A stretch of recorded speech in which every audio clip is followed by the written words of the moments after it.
Hey guys, this is Ryan Denson, also known as the Boston Beer Guy. I hope you're doing well and having an excellent Friday. I want to welcome you on to this week's episode of Frosty Boi Fridays, where we'll shotgun a Bud Light and then rate a craft beer.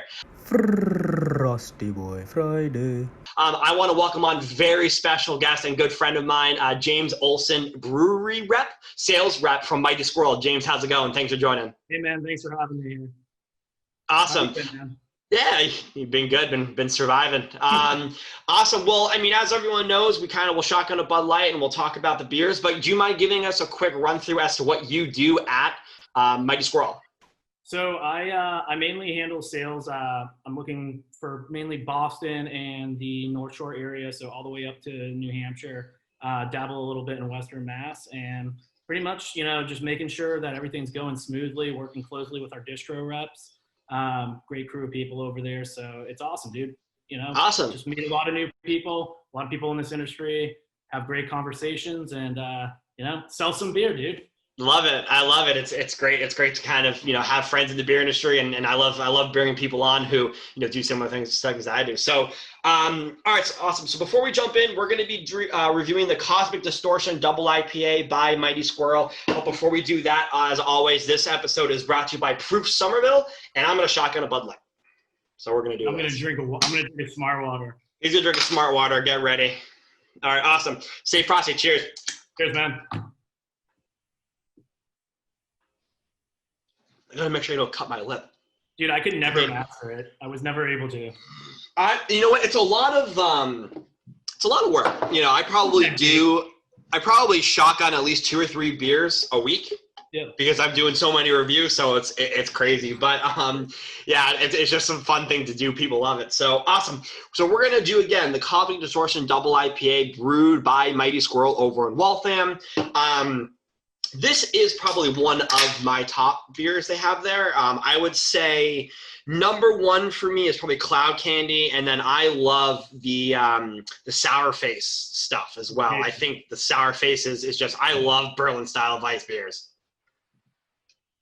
Yeah, man, Sour Face is one of my favorites. It was kind of crazy because I was never really into sours when I first got into the scene, and now I can't get away from them. They're just so good, and you guys do such a good job. I mean, I always go off about Mighty Squirrel, and I think you guys have some of the most diverse beers that, like, any person who would walk into the actual brewery, let's say you're walking in and you're like, oh, yeah, I like dark beers. Boom, you got dark beers. I like more sort of like German-style beers. Boom, you got the German-style beers. I like sours, IPA. You have everything for everybody. Yeah. Awesome. So, I mean, you've been working for Mighty Squirrel for about a year and a half now, maybe 2, coming up 2 years. What's sort of the history of Mighty Squirrel and kind of how did it come to be what it is now? All right, so it's a little bit of a long story, but I will try to condense it as much as I can. Perfect. We were pretty much founded in 2013 by Henry Manis and Naveen Patah. They were living out in San Francisco, California, and they were working in the tech industry for medical devices at the time.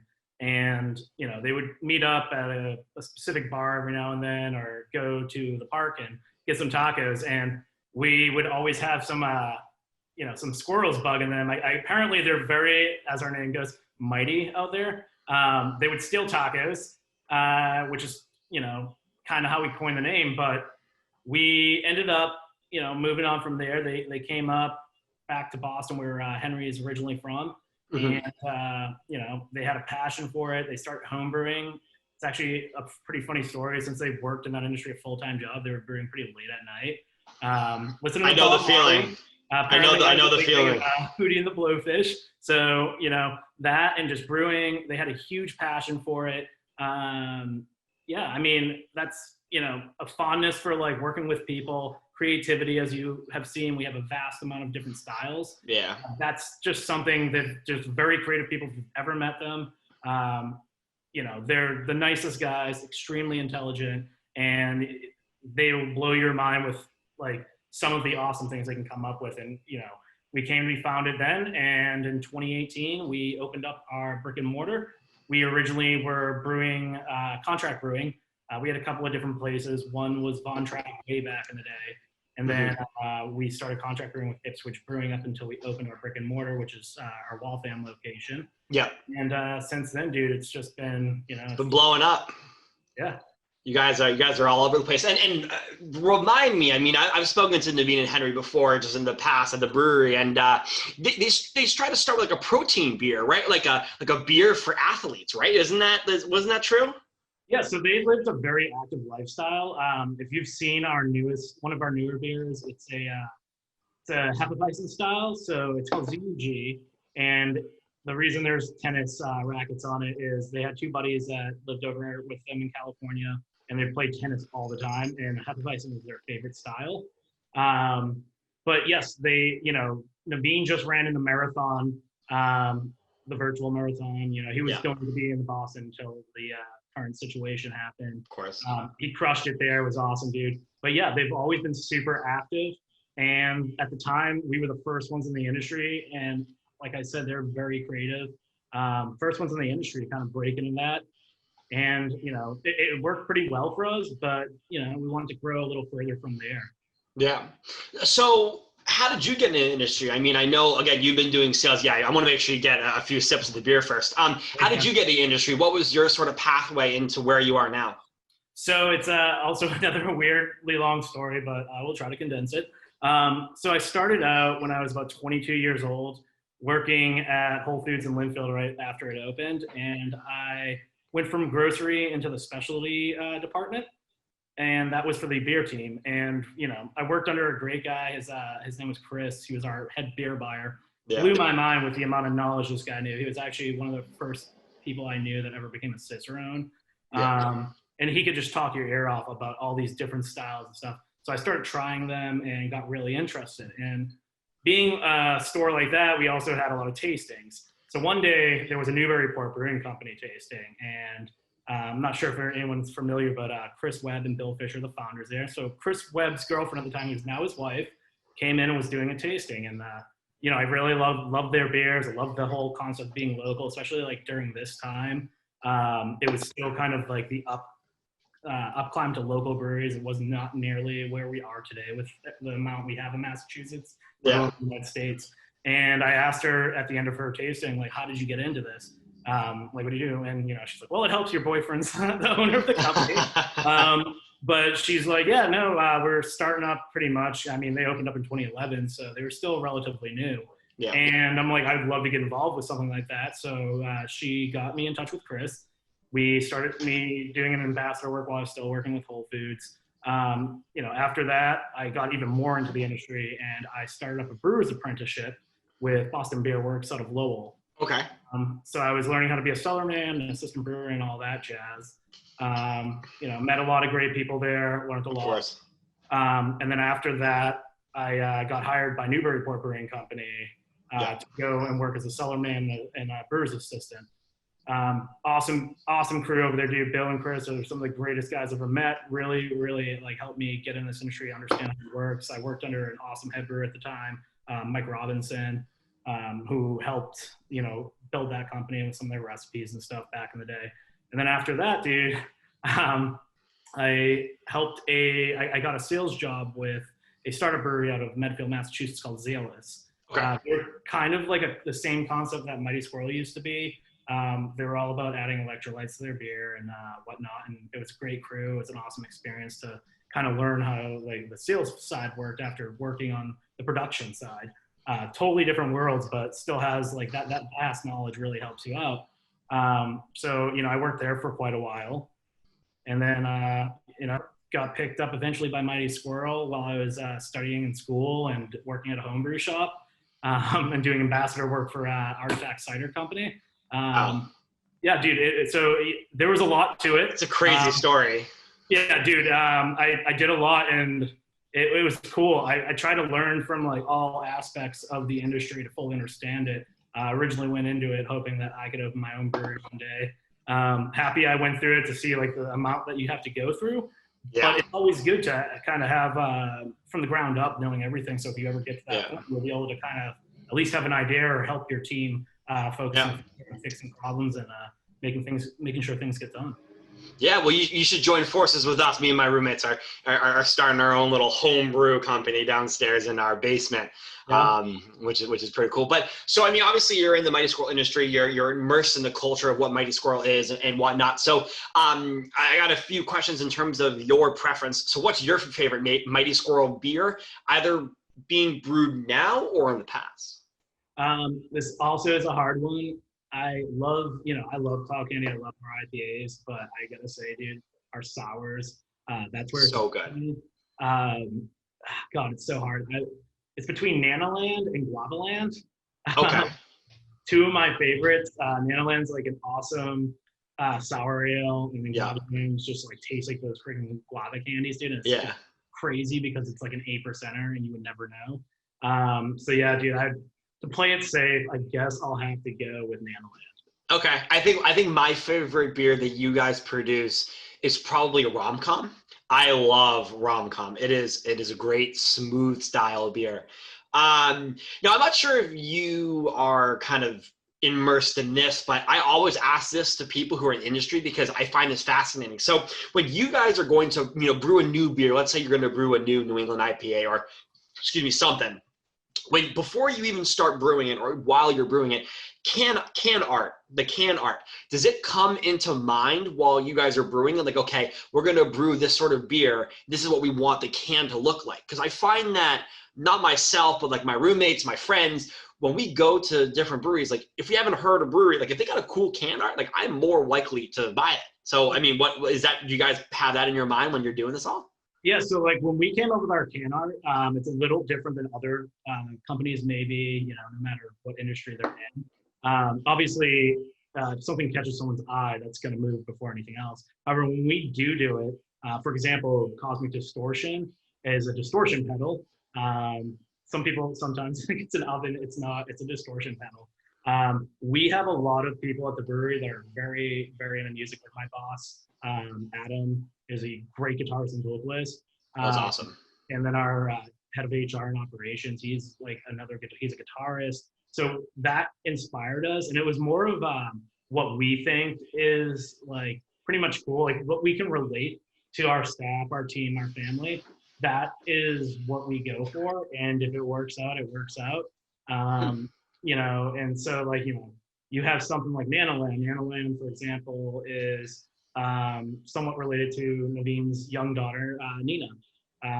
She always comes to the brewery all the time, and she would start calling it Disneyland pretty much. Well, she would try to call it Disneyland. It was awesome with all the things going on that she would pronounce it Disneyland. So between her name and just like her love for Disney and coming to the brewery, that's how that name got coined. Or with our Deer series, everything that's on that label, from Dear George, who's head of operations, to the Dear Kelly, was a sailboat, that all has relations. So Kelly, for example, is my boss's wife.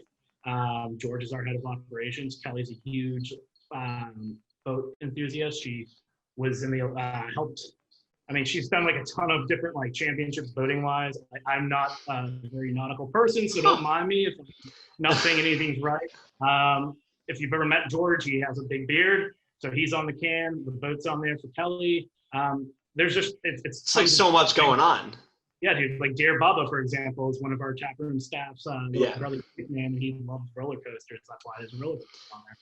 That is pretty cool. That's a cool story. I mean, I talked to so many people, like the guy over in Progression. How all of his beers for Progression are all sort of like a forward-thinking sort of can design, and he has like Connect the Dots, and which is one of my favorite beers that Progression throws out. And it's cool because we were talking, and he was like, yeah, like the reason why to connect the dots is because you're completing something, you're going up towards something. And all the people that I've spoke to, they have some really cool ideas in terms of like how can art is and how it comes up. And a lot of it's either personal or, Mike Matt over at Wandering Soul, a lot of personal stuff went into everything. So it's just really cool how everything's all tied together. My last question for you before we get into the review is there a specific, I know you guys do collaborations.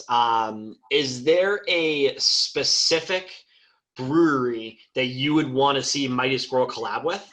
Dude, this is another hard one. So like if it was up to me and it was my my go ahead, God, dude, there's so many I would want There's to. so many. Is it cool if I list some of them? And Yeah, go for it. I had your vitamin C last night, and it was great.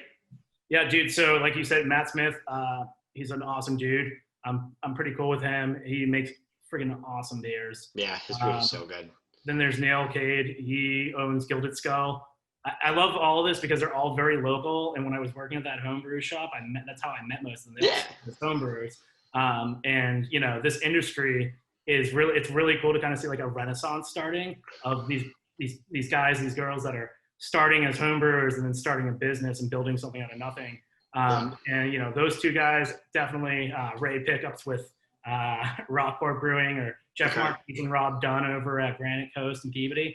Dude, if I could collab with all of them and I own the business, I would definitely try my hardest. So it's impossible. But yeah, I mean, dude, I think if it was to me, if you need a definite answer, I'd say Matt Smith would be a cool cat for Wandering Soul.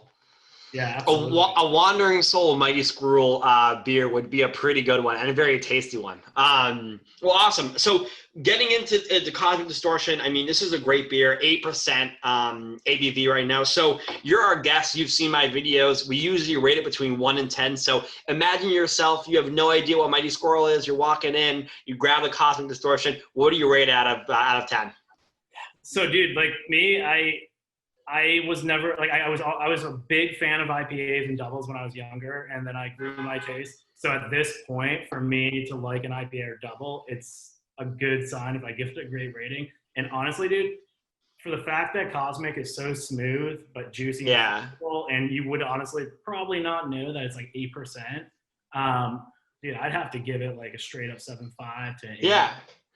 Yeah, I mean, I feel the same way. I mean, I'm going to give my rating as well. I mean, it's got a great color, as you guys can see. I mean, it's a very cloudy sort of a double IPA. I mean, it's got really good nose when you're first smelling into it. I mean, the taste, the mouthfeel, kind of everything. There's not one part of the beer that I'm like, I don't like it. I've had some beers that you drink it, and it's drinking like a pine cone, and it's just like, come on. So I think it's a great beer. I'm going to give it. I'm going to give it a 7.4. Okay. It's a great beer. There's a lot of other beers that I really love from Mighty Squirrel. I think this is one of probably my top 5 favorite Mighty Squirrel beers that they made. And I think it's just, and overall, I mean, Mighty Squirrel has done so many cool things. I mean, from having food trucks every single weekend at at your guys' beer garden, to having your races, what you're doing for charity and everything like that is just, overall, it's honestly one of my favorite breweries to go to because of you can bring anyone there and they're going to be happy. You know what I mean? Like it's just kind of how it is.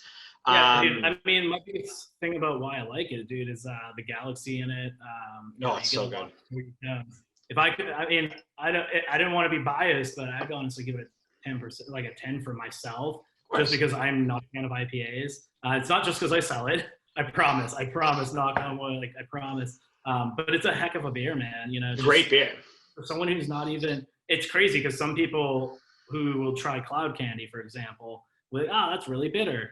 And then they'll have Cosmic, and they're always the people that say they don't like IPAs, and then they have Cosmic, and they're like, this is great. I'm like, yeah, it's a double dry hop. Yeah, and I even think, like, if I have a Cloud Candy, that's probably going to be on the high, 8.5 to 9. I mean, I love Cloud Candy, don't get me wrong. And Rom-Com is, 9.3 for me. And, but again, when I go to the store, there's a lot of different beers that I want to try. But, like, I always look at what Mighty Squirrel has, and I always see, like, oh, is there anything new I want to try? And there always is something new, and I always get it no matter what.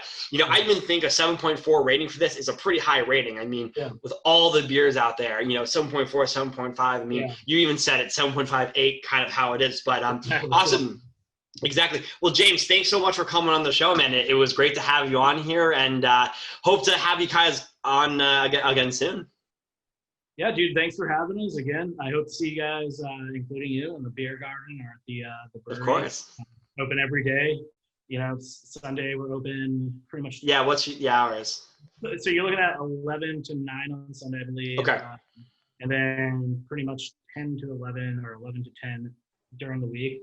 Me being in sales, I do not know our hours as well because I'm okay. on the road It's Check our okay. website out. Yeah. Social media, follow us, the whole shebang. Yeah, make sure, I mean, everyone watching, make sure you follow Mighty Squirrel. Make sure you get to the tap room. It's awesome. Coming from someone who loves beer as much as I do, I love going to Mighty Squirrel. The area is so cool. And they got rock climbing next door. So if you like to do both, well, can you rock climb now? I don't think that's... No, the rock climbing is open. I'm not 100% sure on their stipulations right now. It's okay. I've seen people there, so I'm sure if you shoot them a call or an email. Awesome. Awesome. All right. Well, I appreciate it, James. Thank you so much. Thank you. Awesome.